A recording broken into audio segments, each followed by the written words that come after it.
El ferrocarril, un medio de transporte clave en la historia de la humanidad, creación de la revolución industrial, pero al mismo tiempo un instrumento que volvió posible su extensión por múltiples países, incluido México. He admirado los trenes desde que era niño y como historiador he investigado los aspectos económicos, políticos y culturales del ferrocarril. Esta serie de videos pretende poner al alcance de todos una visión histórica de la importancia del ferrocarril en la historia de México. En los últimos años ha resurgido en México el tema de los ferrocarriles, con proyectos gubernamentales que incluyen el controvertido Tren Maya, el Tren Interurbano México-Toluca, el suburbano a Santa Lucía y toda una serie de leyes y decretos para conformar una red de trenes de pasajeros. A fin de comprender este desarrollo actual, tenemos que partir de lo que ha ocurrido en el tiempo. Se sabe que tanto los trenes, es decir, el conjunto de carros remolcados, como los rieles, han sido utilizados por siglos en Europa, en entornos agrícolas, mineros y militares. La innovación clave que dio partida a los ferrocarriles como los conocemos fue la máquina de vapor. El principio de calentar agua hasta la evaporación, de forma que la expansión del gas genere movimiento, se conoce desde los griegos, pero a partir del siglo XVIII se fueron sucediendo mejoras y cambios para hacerlo más efectivo y aplicarlo a máquinas con distintos fines, como motores de máquinas telares o para extraer agua de las minas inundadas. A partir de 1800, fueron desarrollados motores de vapor para desplazar máquinas y carros sobre rieles.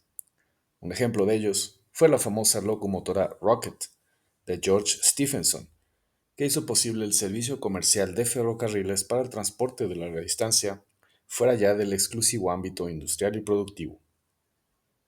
El desarrollo inicial de los ferrocarriles se centró en Gran Bretaña, gracias a su posesión de capital, sus reservas de carbón y la necesidad del comercio en su territorio. Muy pronto comenzaron a surgir vías férreas y empresas de ferrocarriles en Europa Occidental y los Estados Unidos, además de las colonias del Imperio Británico. Para la década de 1830, la mayoría de países occidentales buscaban hacer crecer su red ferroviaria para expandir su comercio y compartir en los mercados mundiales.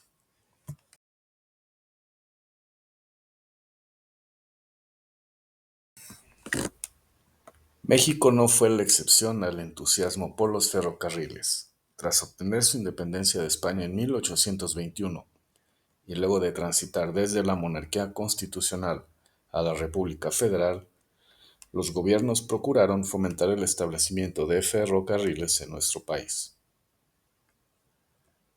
Aunque desde el gobierno de Guadalupe Victoria ya había iniciativas para construir vías férreas, fue en 1837 que se expidió una concesión para construir el ferrocarril de Veracruz a la Ciudad de México, pero esta caducó al no realizarse ningún trabajo de construcción en la vía.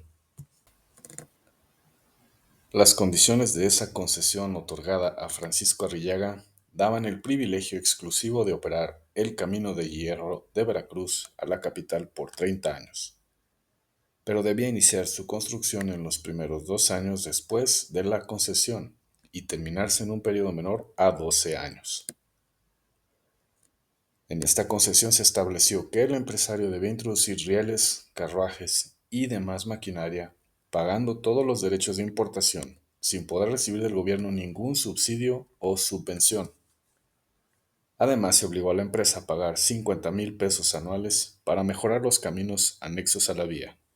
En 1842, por iniciativa del presidente Antonio López de Santa Anna, se intentó reactivar el proyecto de la vía férrea, mediante el cobro de un impuesto a las importaciones.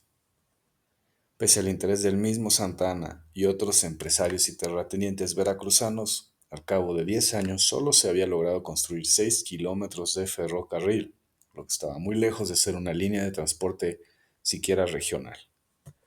Otra concesión expedida por el gobierno del mismo López de Santa Anna pretendió dar lugar a una vía férrea en el istmo de Tehuantepec, lo cual tampoco dio frutos.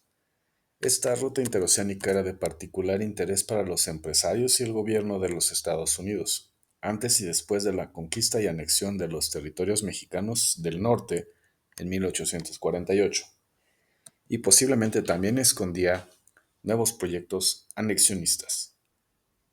Ante estos proyectos fallidos queda preguntar qué factores intervinieron en el fracaso, por lo que analizar su contexto político y económico en la época puede llevar a distintas pistas que nos lo expliquen. Como ya lo dijimos antes, México inició su etapa como país independiente en 1821, cuando Agustín de Iturbide fue proclamado emperador, aunque tras un levantamiento armado en Veracruz se dio paso a la forma republicana de gobierno. El primer presidente de México, Guadalupe Victoria, buscó fomentar las inversiones extranjeras y la minería para recuperar el desarrollo económico alcanzado antes de la independencia. Luego de terminar su mandato, el candidato perdedor Vicente Guerrero se rebeló contra el resultado de la elección y logró ser declarado presidente. La presidencia de Guerrero se enfrentó al intento de reconquista español. Se expulsó a una expedición del puerto de Tampico, pero empeoró la situación financiera del gobierno. Otra rebelión militar depuso al mismo presidente Guerrero e instaló una presidencia bajo el general Anastasio Bustamante. Durante su presidencia se intentó industrializar el país con un plan de construcción de telares organizado por el conservador Lucas Alamán, pero este proyecto no tuvo éxito. Bustamante fue derrocado por un nuevo pronunciamiento que reinstaló al presidente ganador en 1828, Gómez Pedraza, quien había sido impedido por Guerrero para tomar posesión. A partir de 1833, distintos gobiernos se sucedieron unos tras otros, incluyendo varios cambios en la Constitución del Estado mexicano, de la organización federalista al centralismo, de un presidente a otro, entre los cuales destacó Antonio López de Santa Anna, quien tomaba y dejaba el poder sucesivamente con mucha facilidad. A este desorden interno le debemos sumar las intervenciones extranjeras continuas que interrumpían las actividades económicas y requerían de gastos importantes en defensa de un gobierno que estaba en continua bancarrota. La intervención española en 1829, la rebelión y separación de Texas en 1836, el bloqueo francés en Veracruz de 1838 y la fatal invasión de los Estados Unidos en 1846, que resultó en la pérdida de la mitad del territorio del país, agravaron la compleja situación económica, política y social.